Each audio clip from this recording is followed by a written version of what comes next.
გთავაზობთ რებეკა როუსის ინტერვიუს, ის სტუმრად იმყოფება მაიკ სალა შოუზე. რებეკა როუსი იყო ბავშვობაში გადაცებული და საიდუმლო კოსმოსურ პროგრამებში და იქ აღზრდილი იყო როგორც სუპერ ჯარისკაცი. ახლა დავიწყოთ. მაიკ სალა ეუბნება რებეკას, რომ 2022 წელსო მე თქვენ გაგესაუბრეთო და თქვენ ცოტაოდენ მოყევითო თქვენ მამა თქვენზე, თქვენ ცხოვრებაზე თუ ბავშვობაში როგორ ჩაგითრიენო საიდუმლო კოსმოსურ პროგრამებში. მაგრამ იმ დროის შემდეგო თქვენ კიდევ მეტი მოგონებები გაგეხსნათო. ხო, მაიკ სალა ეუბნება, ჩვენ ვიცით რომ მამა თქვენი მსახურობდაო ამერიკის VMS-ში, სახარო ძალებში. მამა თქვენი მუშაობდაო კომპანიაში, რომელიც მოგვიანებით შთანთქაო კომპანია როქდი მარტინგმა. ხომ არ შეგიძლიაო შენ მოკლედ მოყვეო თუ რით იყო მამა შენი დაკავებული და რა როლს ასრულებდაო ამ საიდუმლო კოსმოსურ პროგრამებში. რებეკა როუსი პასუხობს, ხო, მე სულ მგონიაო რომ მამა ჩემისგან დაიწყო ყველაფერი, რადგან მას ჰქონდაო კავშირები CERN-სთან, NASA-სთან. CERN არის ამერიკის სადაზვერვო კომპანია არა, ეგრეთ ვთქვათ, სააგენტო და NASA, მაგრამ NASA არ იგულისხმება ღიად რომ გვეუბნებიან NASA-ზე, ხო, არის ორი NASA და რებეკა როუსი ახსენებს მეორე NASA-ს, კოსმოსური სააგენტო და ლოქჰიდის დახმარებითო ქონდაო მაგათან კონტაქტები. მამაჩემს ქონდაო წვდომა ყველა საიდუმლო ინფორმაციასთან და ასე შემდეგო. მე არ ვიცი რამდენად საიდუმლო ინფორმაცია იყო ეს, ის მეუბნებოდაო, რომ ქონდაო წვდომა მნიშვნელოვან დოკუმენტებთან და ინფორმაციასთან და მან დაიწყო მუშაობა ამერიკის სამხედრო საჯაშუშო სააგენტოსთან, მაგრამ ის ამავე დროს იყო დაკავებული კვლევებთან. მან შექმნა რამდენიმე ნივთი, რომელიც დაკავშირებული იყო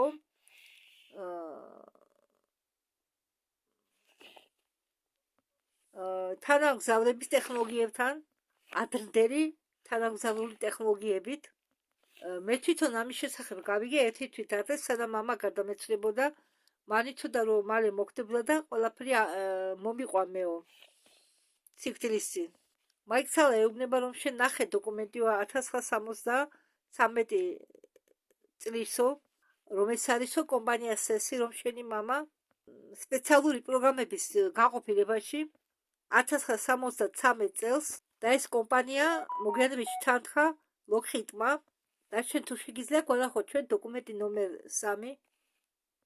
მამა ახლა რებეკა როუსი აჩვენებს დოკუმენტს, რაზეც იყო საუბარი და ამბობს რომ მამას ყოველთვის აწევდნო, აჯილდოვებდნენო ყოველთვის მამას გამოგონებებში შეტანილი 8 წლისთვის.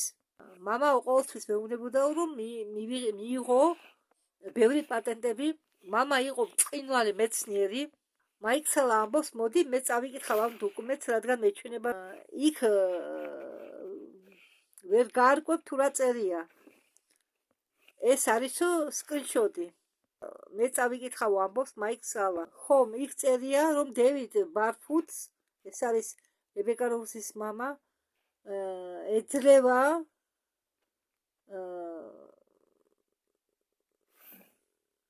ხო, ეს დოკუმენტი, ამ დოკუმენტში წერა რომ ეძლევა იმ ბარფუდს მისი პროგრამაში თავისი 8 წლის შეტანის გამო. ხო, მამა თქვენი მუშაობდა სპეციალურ პროგრამებზე. ეუბნება მაიკ სალა. რებეკა როუსი ამბობს რომ მე წარმოდგენა არ ამაქვს თუ რა პროგრამებზე საუბარი აქვს, მაგრამ ვიცი რომ მამა იღებდა ფულს მის გამო, რომ ის ქმნიდაო სხვადასხვა პროექტებს რებეკა ამბობს, რომ მე მგონიო მას ეხმარებოდაო არამიწიერი წყაროები. მე მას ვკითხე ამის შესახებ სიკვდილის წინ. მე ვკითხე მას, შენ გეხმარებოდა ვინმე არამიწიერი წყაროდა? მას გაეცინაო? ხო, შეიძლებაო. ამ პროგრამების ხელმძღვანელები ფლობდნენ თავისი თანამშრომლებით, ფლობდნენ თანამშრომლების ოჯახებით, ამიტომ მე აღმოჩნდი იქ, სადაც ახლა ვარ, არ ვიცი აცნობიერებდა თუ არა მამა იმასო, რა ხდებაო, იცოდა თუ არა მამამო, თუ რაში ამოყო თავი, თან მამას ჰქონდაო ძლიერი ალკოჰოლური დამოკიდებულება და თან ეს მისი ალკოჰოლური დამოკიდებულება იყო გადახლართული მის სამუშაოსთან და ვერ ვიტყვი თუ რამდენად ფხიზილი იყო მამაჩემი თავისი სამუშაო შესრულების მომენტში. მაიქსალა ეუბნება, რომ მე დამაინტრიგა იმ ამბავმა, რომ მამა თქვენმა გადაიტანა 1954 წელს გატაცება და ამ გატაცების შემდეგ მას გაუძლიერდა ინტელექტი და გააღვიძა მამა თქვენის ექსტრასენსორული უნარები. ეს სიმართლეა? ის ახლა იქნებოდაო 52 წლის. მე დიდი დროის მანძილზე ვეძებდი მტკიცებულებებს მის ღიურებში, მის მოთხრობებში ფრენაზე და სხვა არსებებთან შეხვედრების დამამტკიცებელი საბუთები ბავშვობაში და დიდობაში და ამან დამეხმარა მე გამეგო, რომ მამაჩემს ჰქონდა რაღაც გამოცდილება. მე დიდი ხნის განმავლობაში ვეკითხებოდი ჩემ კურატორებს, ჩემ გუნდს და სამყაროს თუ ეს რა იყო, რა გადაიტანა მამამ და იმ დღეებში, როდესაც მე ვეძებდიო პასუხებს, მე მქონდაო გამოცდილება და მე ვიცოდიო, რომ ეს იყო მისი გამოცდილება. მე და მამა ძალიან გავდით ერთმანეთს როგორც ორი წესი წყალი, ბევრ ურთიერთობაში. მე მქონდაო გამოცდილება, როდესაც მე დაუბრუნდიო ჩემს სხეულს, იმის შემდეგ, როდესაც მე წამიყვანესო, ეს იყო რამდენიმე წლის უკანო, მისი სიკვდილის შემდეგო, თითქოს მე დაუბრუნდი ჩემ ფიზიკურ სხეულს, რომელიც ღამით იწვაო ლოგინზე. ეს ძალიან უცნაური მომეჩვენაო და ცოტა შევშინდიო. მე ვიცოდი, რომ სადღაც წავედიო და შემდეგ დაბრუნდიო. გონი ეს იყო მისი გამოცდილება. მამა წაიყვანეს 10 წლის ასაკშიო, 1952 წელსო.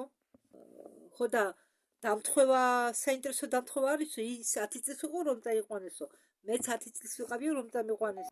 მაიკლსალა იკითხება, როგორ ფიქრობ, არის თუ არა რაღაც კავშირი მის გაქრობასთან 1952 წელს და ვაშინგტონში ავარიის დროს.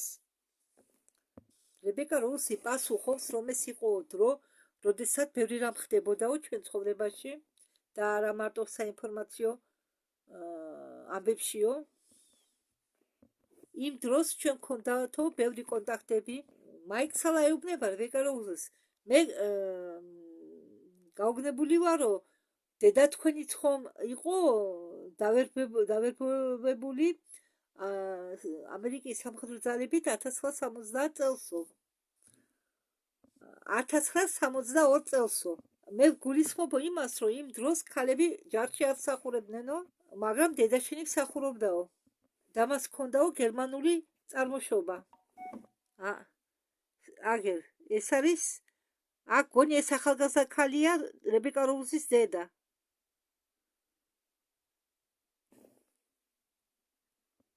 და მაიკლსალა ეკითხება რებეკა როუსის, როგორ გონიაო შენ, რატო გაუკეთესო დედაჩემს ვერბოვკა ჯარში? რებეკა როუსი ამბობს, რომ დედაჩემი დაიბადა 1927 წელს და 1927 წელსო და სკოლის დამთავრებისთანავე წავიდა ჯარშიო. ჩემი მშობლებმა გაიცნესო ერთმანეთი ჯარში, ნიუ-ჯერსში. ისინი დაქორწინდნენო 1965 წელს. იგენი იცნობდნენ ერთმანეთს მხოლოდ ერთითვე. ეს იყო რაღაც უცნაური კავშირი, რადგან ერთმანეთს საერთოდ არ გავდნენ. ხო, დედაჩემს მოწონდა, როცა მას გარშემო ეხვევდნენ გერმანელებიო. და დედაჩემის საგვარეულო ისტორიაში არის ბნელი ფრაგმენტი ძალადობასთან დაკავშირებითო. შავი მაგიაც, რომელიც გადაეცემოდა შთამომავლობიდან შთამომავლობაში. ხო, ეს მოვიდა ჩვენ ოჯახშიცო და მე გზნობ, ეს არ არისო ყველაზე საუკეთესო ნაწილი ჩემი ბიოგრაფიისო, მაგრამ ამან მომგცაო ჩვენ საშუალება გაგვეგო შავ რეპტილიებზეო ჩვენ საგვარეულოშიო, რომლებსაც მოგვიანებით მე გავუკეთეო ტრანსფორმაცია. როგორც მე ვიცი, დედაჩემს არ ჰქონდა არანაირი გამოცდილება უცხო პლანეტებთან ურთიერთობისა, მაგრამ დედაჩემი იყო ჩაკეტილი და მას ჰქონდაო დისოციაციური დარღვევა, პიროვნების დისოციაციური დარღვევა. იმის შემდეგ მაიქსელ ამბობს, იმის შემდეგ რაც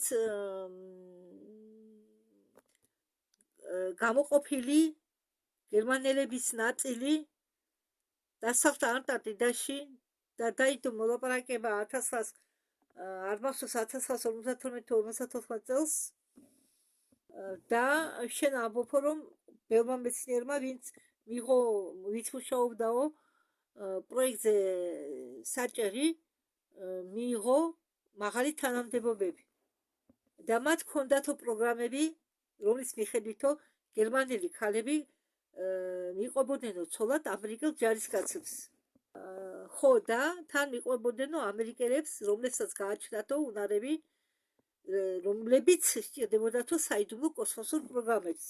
რებეკა როულსმა უპასუხა, რომ დიახ, და მადლობთ, რომ მომეცით საფიქრალად თემა. ხო, როდესაც მე ვაკვეთებდიო ამ ინფორმაციას, შემდეგ ინსტინქტურად ვახდენდიო ამ ინფორმაციის აღდგენას, მაიქსელა ეუბნება რებეკა როუზის, რომ მამაშენი გამოვიდაო სამხედრო ძალებისგან 1983 წელს და ეს მოხდაო 1 წლის შემდეგ, იმის შემდეგ, რაც შენ და შენ ძმასო გაგიკეთენო ვერბოვკა ჯარში. ის მან დაიწყო მუშაობა სანდერში, კომპანიაში, რომელიც შემდეგ გახდაო ლოქჰიდის გაგრძელება. მინდა დავაზუსტო, ამბობს რებეკა როუსი, მე ამიყვანესო 82-ში. იმ დროისთვის მამამ დაიწყო მუშაობა სამხედრო საზღვაო სამხედრო საჯაშუშო კომპანიაშიო. ხო, ჯარიდან მამა წავიდაო 62 წელსიო, და იმ დროს დაქორწინდაო დედასთან. მაიქსელა ეუბნება რებეკას, გამოდისო, რომ სანამ თქვენ მონაწილეობდითო პროგრამაში 21 აბრატნა 20 წელი და უკან, მამა თქვენი მუშაობდაო კომპანია სანდერში მთელი ეს პერიოდიო. შემდეგ უკვე ეს კომპანია ხომ გახდაო ლოქჰიდ მარტინი და მუშაობდაო, ისევ გაგრძელაო შემდეგ უკვე ამ კომპანიაში მუშაობა და ქნიდაო რაღაც პროექტებს. რებეკა დაამოწმა, რომ ხო, დიახ, მთელი ეს პერიოდი მუშაობდაო იქ. და ჩემთვის იყო შოკის მომგვრელი, როდესაც მე ეს გავიგეო. მე დავაჩინეო პირი და მომიდაო დაწოლა. ის შემდეგ რაც გავიგეო, თუ მამა რაებს ჩადიოდაო. მე ჩემ თავს ვეუბნებოდი, რომ რასუნელი ხარ, როგორ ვერ მიხდიო ამას ყველაფერს. მაგრამ მე ვიყავიო ბავშვი იმ დროს და ესენი კი იყვნენ გასწავლული, ყოფილიყნენო იდეალური მშობლები. მამა იყო ერთ-ერთი ისეთაგანი, რომლებზეც არიცი თუ რით არის დაკავებული სამუშაოზე და სად მოგზაურობს მუდმივად. მე არასდროს არ ვიყავიო დაინტერესებული, თუ ჩემი მამა სად მოგზაურობდაო და რით იყო დაკავებული. სიმართლე კი ყოფილა ჩემ თვალების წინ, მაგრამ მე მას არ ვამჩნევდი. ეს იყო ცოტა შოკის მომგვრელი. მაიქსელა ეუბნება რებეკას რომ თქვენ შემთხვევაში თქვენ გაიგეთო თქვენ ვერ მოკა გაგიკეთესო ბნელ ფლოჩიო და 72 წელსო როდესაც თქვენ დაიწყეთო მსახურება მამა თქვენი გააგდეს სამხედრო გააგდეს ჯარიდანო და მან დაიწყო მუშაობა კომპანია სანდერსში რომელიც იყო გაერთიანებული ლოქჰიდ მარტინსთანო და ეს არის ის მტკიცებულება რომ ის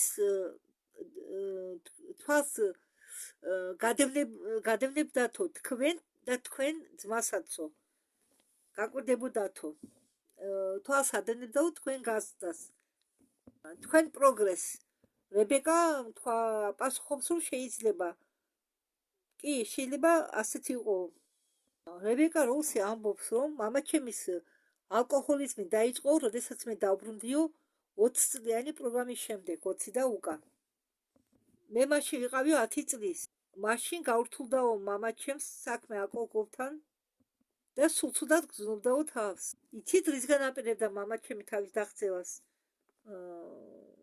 რომ დამნაშავედ გრძნობდა თავს შინაგანად იტანჯებოდა რა იცოდა მამაჩემა ისეთი რომ აიძულებდა თავის თავს ასე ეტანჯა და რომელი დემონების განდევნა ცდილობდა მე შემიძლია მხოლოდ ხდებოდი მაიქსელა ეკითხება რებეკა როუზეს ესე იგი მამა თქვენის ალკოჰოლიზმი დაისმო იმის შემდეგ როდესაც თქვენ დაამთავრეთ თქვენი 20 წლიანი მსახურება 2002 წლის ის ხომ ასია რებეკა როუზი ამბობს რომ მე წამიყვანესო 82-შიო და დამაბრუნესო 82 წელს თითქოს მე ასად არ წავსულვარო არა და 20 წელი არ ვიყავიო დედამიწაზე ხო და დალევა დაიწყო მამამ 82 წელს როდესაც მე ვიყავი 10 წლის მაიქსელა ეუბნება რებეკა როუზის რომ მე ვიცი რომ თქვენ შეეცადეთო დაკავშირებოდით თქვენ ძმას როდესაც გაიგეთო რომ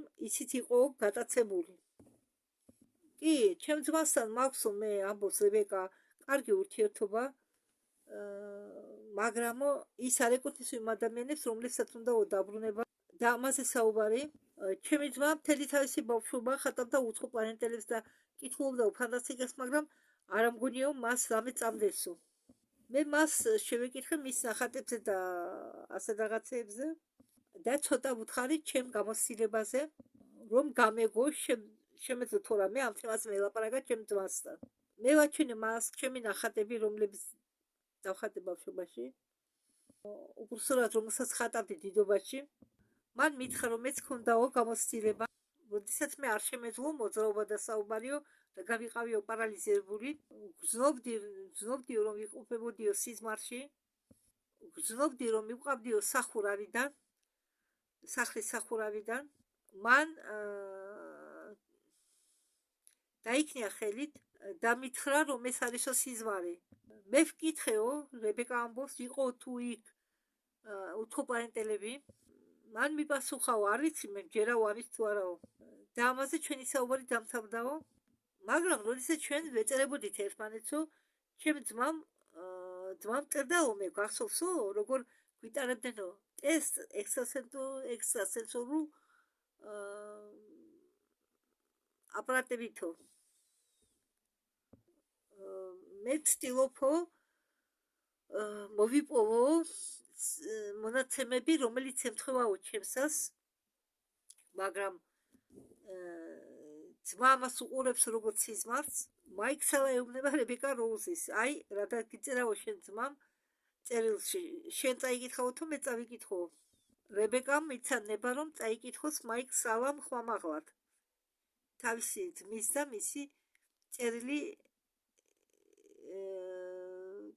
წერილი მაიქსელამ უთხრა აი გიპასუხაო შენმა ძმა შენ სავარაუდოდ მას შეიკითხე უცხო პლანეტელებზე მან კი გიპასუხა მე უცხო პლანეტელები არანაირ უცხო პლანეტელები არ მახსოვს ბავშვობაში მაგრამ ბავშვობაში მე ხშირად ხედავდი რეალისტურ სიზმრებს თითქოს მე დაფრინავდი ლოგინის ზეთ შუქი იყო ჩამქრალი მე ვიწეოდი მეტრო ნახევარი სიმაღლეზე იატაკიდან უსვენდი როგორ უყურებდა დედმამა ტელევიზორს მისაღებ ოთახში თითქოს უხილავი ხელი ხელს თითქოს უხილავ ხელს მივყავდი მე ოთახებიდან ოთახში და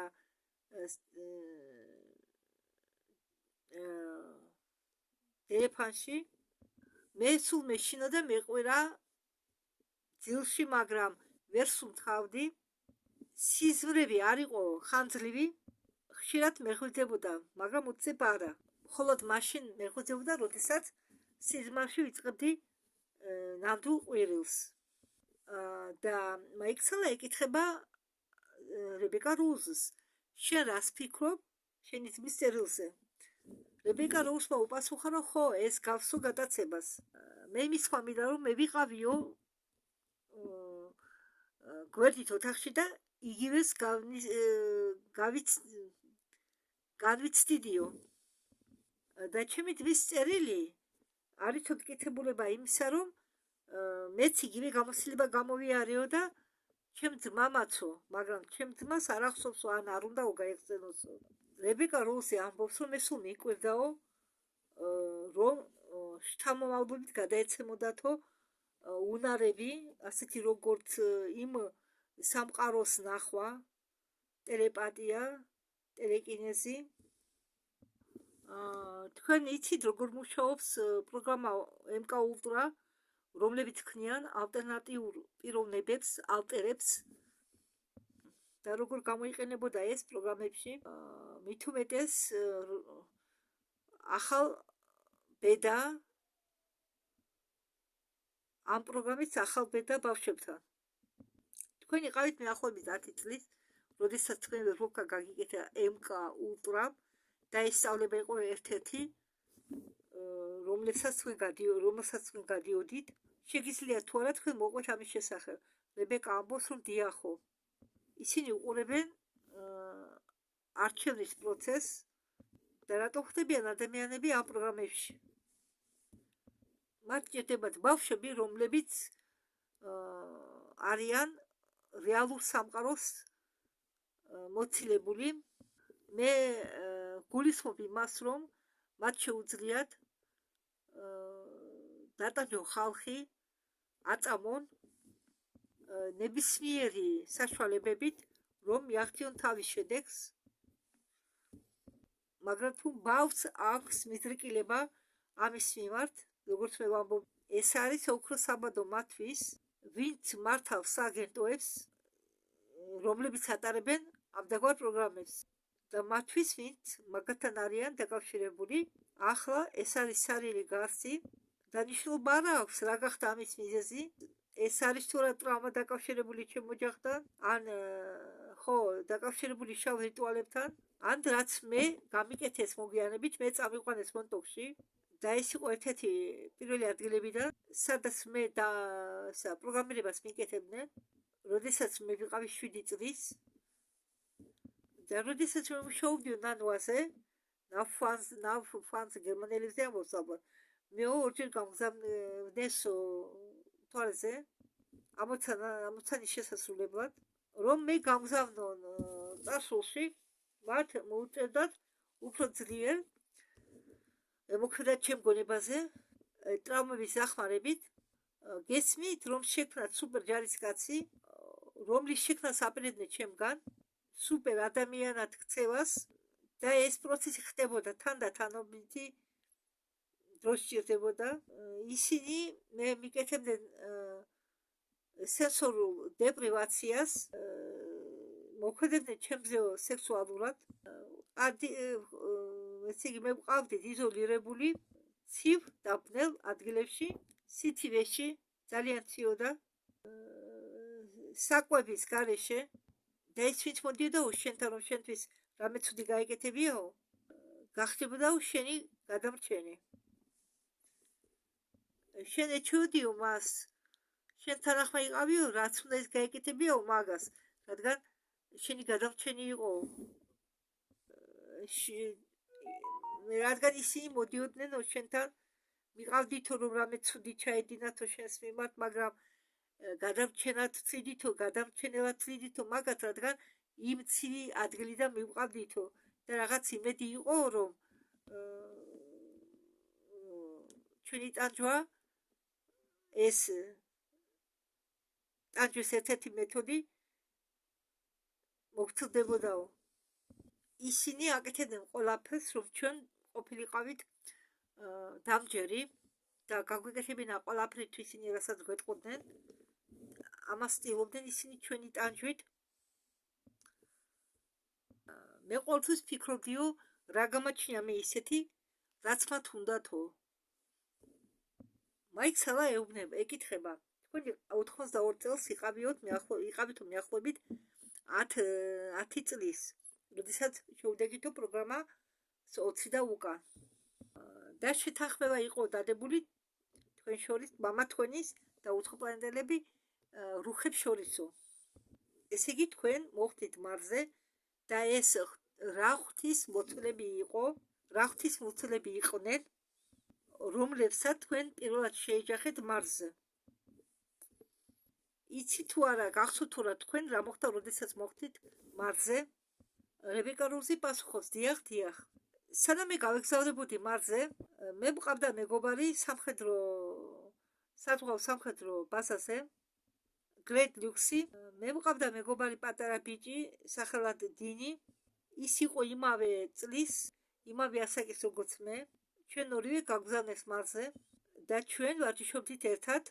ვსწავლობდით ფსიქიკური და კინეტიკური მუშაობას, რომლის შედეგად ჩვენ ტვინებს ვერთებდით მანქნებს და შეგვეძლო მანქნების მართვა აზროვნებით, ჩვენი ტვინებით, შეგვეძლო ნავიგაციით მართვა. ჩვენ გვასწავლიდნენ იმისთვის, რომ გახდარიყავით ფრინავები. ჩვენ გვასწავლიდნენ ხომალდებთან ურთიერთობას, ხომალდის ცნობიერებასთან დაკავშირებას, რომ შეგვეძლო ჩვენი მოვალეობების შესრულება პატრულების პერიოდში. ამიტომ ღვთისმლოცველებს ჰქონდათ ურთიერთობა უფრო ადამიანებთან, ვიდრე სხვა ასრებებთან. ღვთისმლოცველები იყვნენ ჩვენი ქირურგები, ტექნიკოსები და მექანიკოსები და ასე შემდეგ, რადგან ისინი არიან ოსტატები, როდესაც ეხება საქმე იუველურ სამუშაოს, ეგრეთ ვთქვათ. ღვთისმლოცველები არიან ძალიან გრძნობიარე დეტალების მიმართ, წვრილმანების მიმართ. ერთხელ მე გამეხვეწა და ნახე, რომ ორი ღვთისმლოცველი უყურებს ერთმანეთს თვალებში. ისინი გამოიყურებოდნენ ისე, რომ თითქოს ერთმანეთს ეკითხებოდნენ, თუ გამოვიდა ყველაფერიო. იმუშავეს თუ არა ჩვენი ბოლო მოდიფიკაცია. ხო, მე ახლა ვხუმრობ, ხო, ჩვენო გვაძლევდნენ ინსტრუქციებს, რომ ღვთისმლოცველებს უყურებდეთო ისე, როგორც მიზანს ვარჯიშების დროს. და ეს ძალიან მაწუხებდაო. მარზე ღვთისმლოცველები ბედნიერები იყვნენ. ტერიტორია გაიყო ჩვენთვის, სანამ ჩვენ მათ არ შევეხეთ. ჩვენ მათ თავს არ ვანებედითო, ვაწუხებდითო ზედმეტად.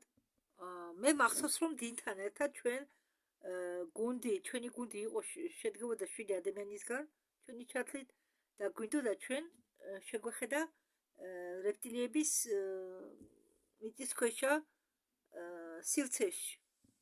რეპტილიები კი არა, ღვთისმლოცველების სივრცეში. ჩვენ უნდა გაგვერკვიაო, თუ რა ენერგეტიკული დაცვა გქონდაო ღვთისმლოცველების სახლს გარშემო და ჩვენ მივხვდითო, რომ გადავჭეთ იმისთვისო, ჩვენ უნდა ვიყოთო საჭირო ქვეცნობიერების დონეზე. და ეს იყო ტექნოლოგია, რომლებიც შექმნა თვითონ ღვთისმლოცველებმა. ძველმა მშენებლებმა, რასა იყო ასეთი ძველი მშენებლების რასა.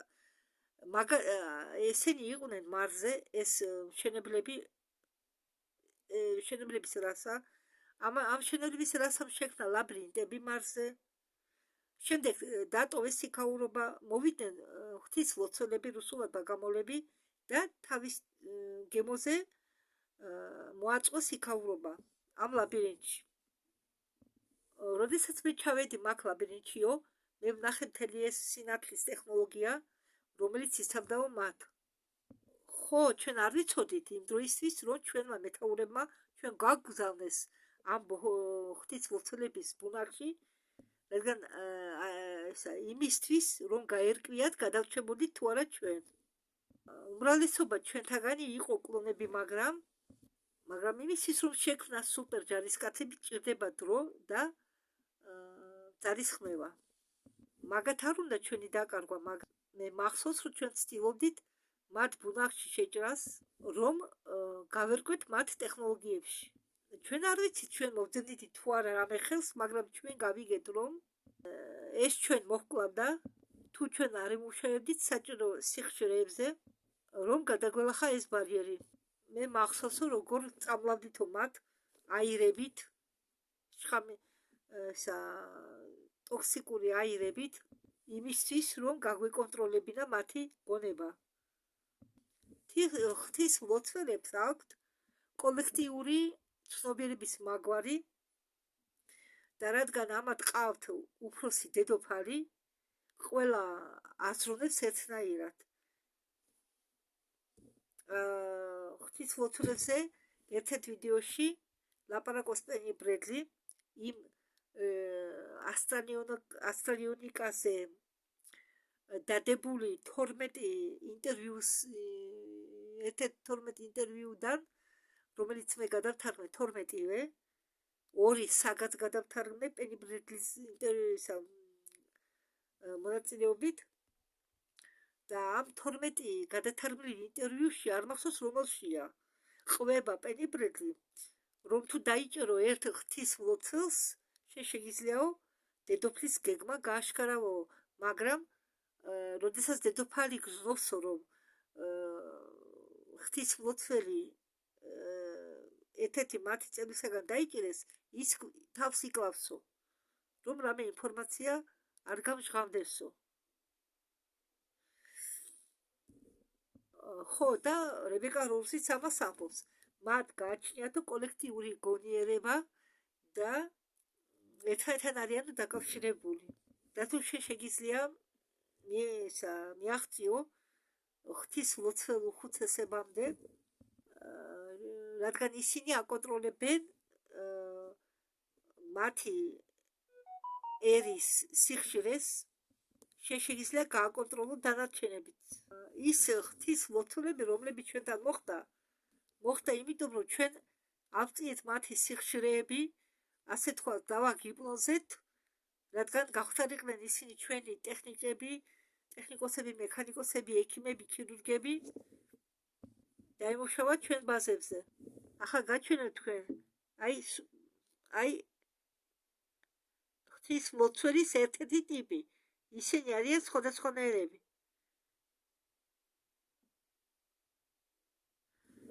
და ერთ ღამითო მაგათმა მიიღესო დახმარება და ჩვენ შეგვიდიესო. დაარტყესო ჩვენ ხომალდ. მოგვიწყესო ნახე ბაზაზე და დაგვესიესო შუაღამესო. და იმ ღამითო მგონიო ერთი ფეხი მოძრაო და დამჩაო ბევრი ტრამები მოგონებებიდან, რის გამოც დიდი ხნით მეშინოდაო ფეირვერკების დედამიწაზე, რადგან იქ მარზეო ცაში იყო ბევრი განათებაო ღვთისმლოცველების იარაღის გამოყენების გამო. მაიკ სალა ეკითხება, შენ 82 წელს გზავნიან პროექტში 20 და უკან მარსზე. შენი სული ამოაქვენ შენი ორიგინალური სხეულიდან, შენი ავატარიდან, რომელიც იმყოფება რომელიღაც სტაზისურ კაპსულაში და შენი ცნობიერება გადააქვთ კლონში. შენ არ უბრუნდები შენ სხეულს, არამედ მიდიხარ შენი საქმების გასაკეთებლად. და თუ კლონი ხვდება, სული არის ცნობიერება, ენერგია და ეს სული ბრუნდება უკან. ან ორიგინალურ სხეულში, ავატარში, ან ისევ კლონის ახალ სხეულში. შენ გიდა ახსნა ეს პროცესი? რებეკა როუსი პასუხობს, დიახ, მე ყოველთვის ფიქრობდიო, რომ მათ გამზადებული კლონები ყავდათო. რაღაც სტაზიზებში, რომლებშიც ჩვენ ვიყავით სუპერ ჯარისკაცი შექმნა ითხოვს ბევრ რესურსებსო. როგორც მე ვიცი, ისინი დროს ტყუილად არ კარგავენ. ეს არის ფასეული რესურსი. მე მინდა ვთქვა, რომ მე მყავს გალაქტიკური ალიანსი, რომელსაც მე ვუძახი სინათლის ალიანსო. ეს ხუმავდა აშენებულია სირიაში, რომელზეც იმყოფებაო ჩემი გალაქტიკური მე და მე უფრო და უფრო ვაცნობიერებ ამას. ყოველდღე ვძნობო, რომ მე ვიმყოფებიო მაგ ხომალდში. ხო, ჩემი სხეული, ჩემი კლონები, ჩემი მატერია შეიძლება ბევრჯერ ყოფილიყო განადგურებული, მაგრამ მე არ გავქრებოდი. თუ ამას მნიშვნელობა ჰქონდაო. თუ ამას ყველაფერს შეხედავო კვანტური ფიზიკის თვალსაზრისით, მაიქ სალა ეკითხება. კარგი, ამ თქვენ ხომალდ სირიაში, ჩვენ და სირიაში ჩვენ მოგვიანებით დაუბრუნდებით, ახლა კი მოყევითო როგორ ჩავარდითო ხელში მარსიანულ რეპტილოიდებს. როგორ ისწავლეთო მათი კულტურა, მათი სულიერება და ბოლოს თქვენი სხეული იყო შეჭმულიო. გინდათ მოყვეთ რა მოხდაო. რებეკა როუსი ამბობს დიახო.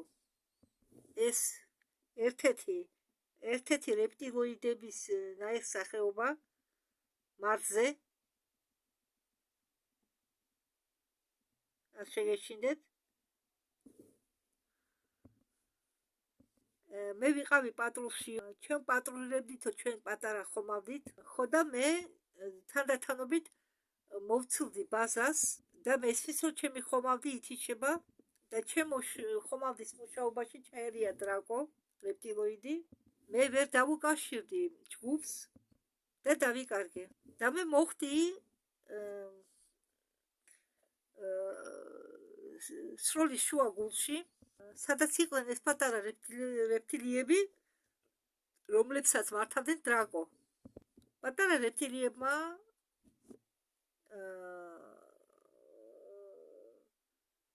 პატარა რეპტილიები გარს ჩემ გარშემო როგორ გითხრათ, ამ რეპტილიებმა გარს შემოარტყესო ჩემ ხომალდს და მე მესროდნენო და მე დავეციო. მათ უნდათო ჩემი სულის წაღება. ეს არის ოპერაცია მარსზე, რომლის დროს აგროვებენ სულებს დრაკოს დავალებით. ხო და მათ უნდა ჩემი სულის წაღება, რადგან შემდეგ ისა კოსმოსში თურმე ხდება ცნობიერებით ვაჭრობა. და სჭირდებათ ცნობიერება. იყენებენ ხომალდებზე, რაღაც საქმეებში. ბიოლოგია შეიძლება იყოს სასარგებლო. როდესაც მე ავარიაში მოვყევი და ჩემი ხომალდი დაეცაო, მე ამიყვანაო ჯგუფმა, რეპტილიების ჯგუფმა, რომელზეც დრაკოს არ ჰქონდაო არანაირი ზეგავლენა.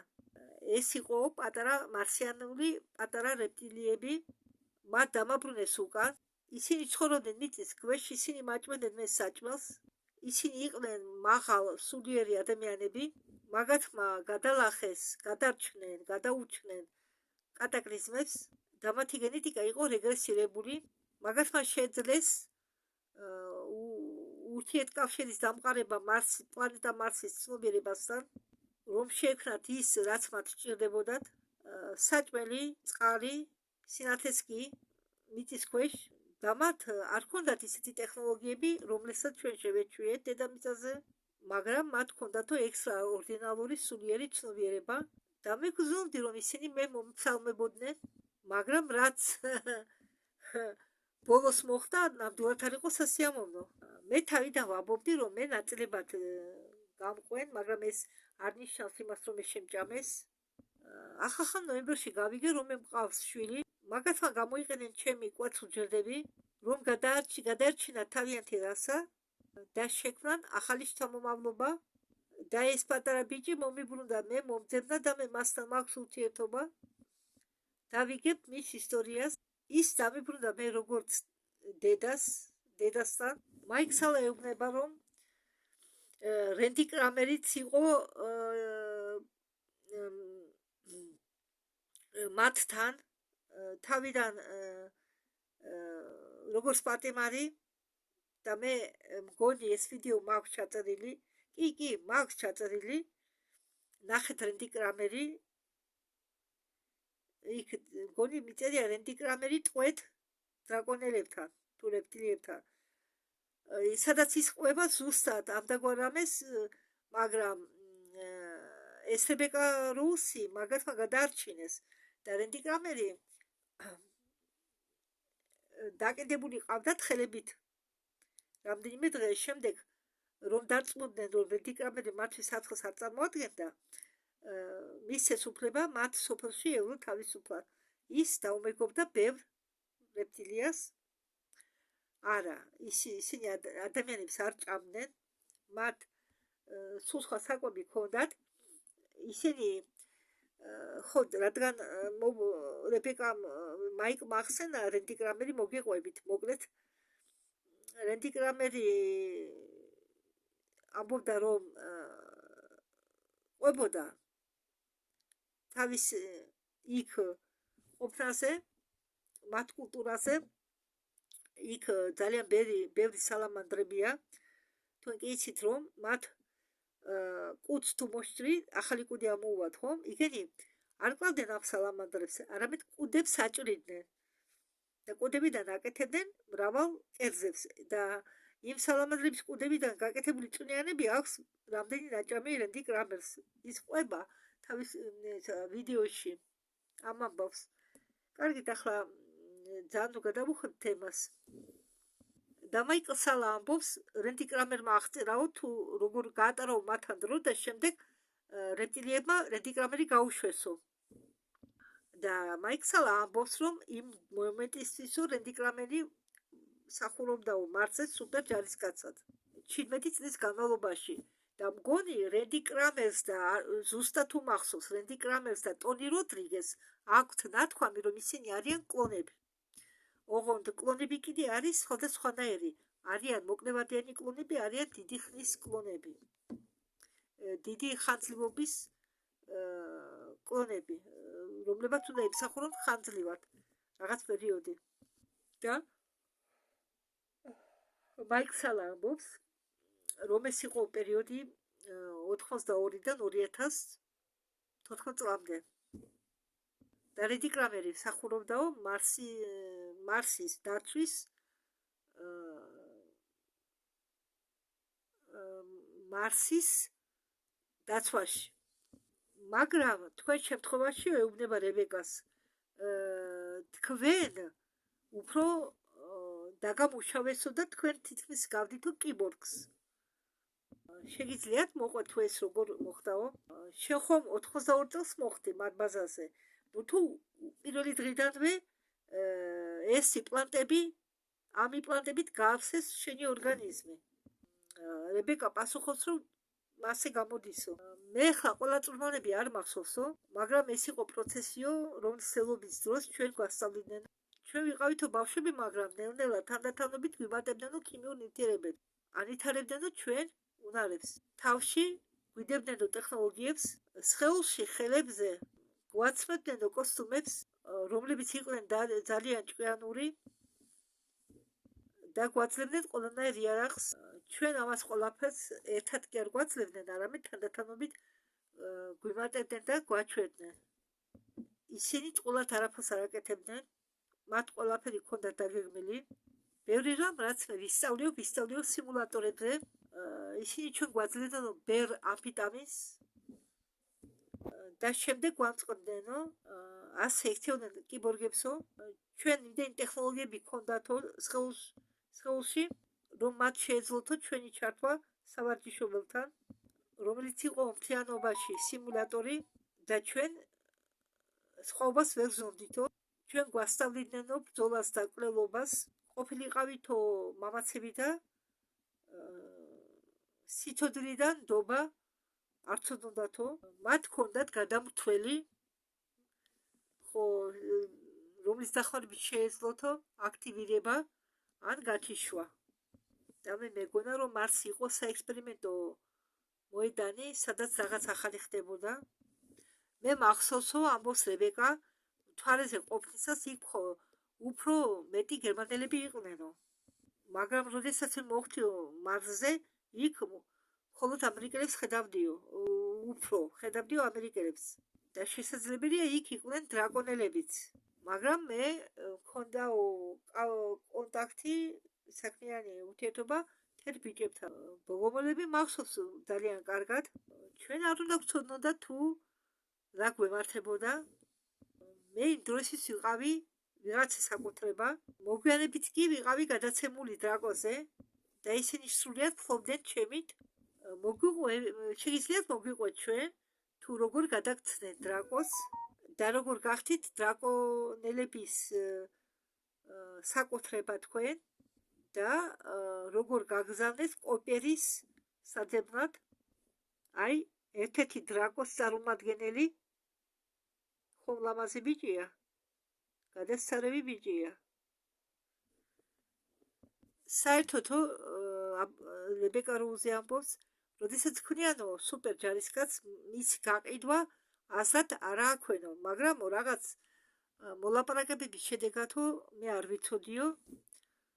რადგან მე ამ მოლაპარაკებებში, სავაჭრო მოლაპარაკებებში არ მივიღიაო მონაწილეობა და არ ვიცოდი მე რა მელოდა, მე მივყიდესო დრაკონელებს და მე უნდა დამეცვა მათი აქტივები კოიპერის სარტყელზე, თუ სწორად ვთარგმნი. პოიას კოიპერა.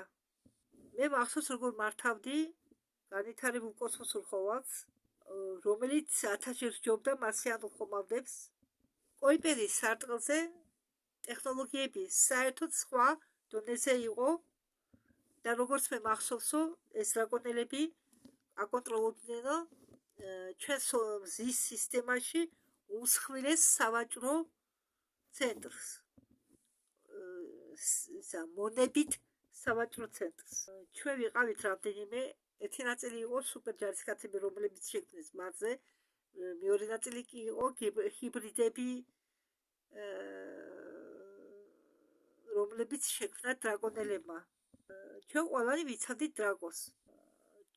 ჩვენ ვიცავდით დრაკონს ხომალდსო, რომელიც იყო განლაგებული პლანეტა იქ-ზე, იქ მათ ჰქონდათო კარიბჭე, რომელიც დახმარებით მათ შეეძლო დაკავშირება სხვა სამყაროებთან, სხვა გალაქტიკებთან.